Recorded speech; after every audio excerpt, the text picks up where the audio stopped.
Good morning সবাইকে। সবাই কেমন আছো?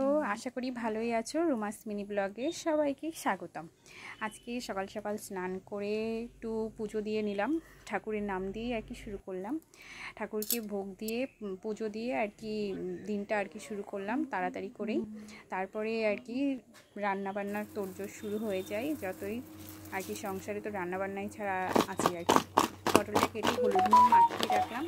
তারপরে আজকে একটু সকালবেলায় গোলা রুটি মতো আর কি করে নিয়েছিলাম, রুটি করার ইচ্ছা হয়নি, তো সেটাই আর কি সকালে টিফিন। এর মধ্যে আমার ডালও হয়ে গেছে।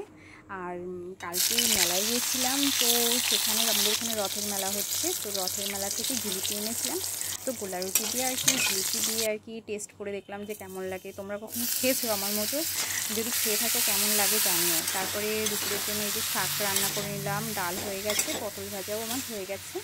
আজকে যেহেতু শনিবার নিরামিষ, তো আর কি সেটাই আর কি আমরা শনিবারে নিরামিষ খাই। তো তারপরেই শাকটা ভাজা হয়ে গেছে। তোমাদের সঙ্গে আমার গল্প করতে করতে এদিকে পনিরের মশলাটাও করে নিচ্ছি।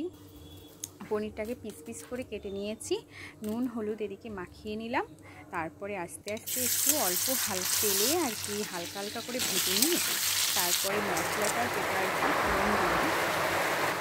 তোমাদের এখানে কোথায় রথের মেলা হচ্ছে জানি না, কিন্তু আমাদের এখানে গোবরডাঙ্গাতে অল্প ছোটো একটা রথের মেলা হয়। মূলত পয়লা বৈশাখেই সবথেকে বড় মেলা হয় গোবরডাঙ্গা কালীবাড়ির মাঠে।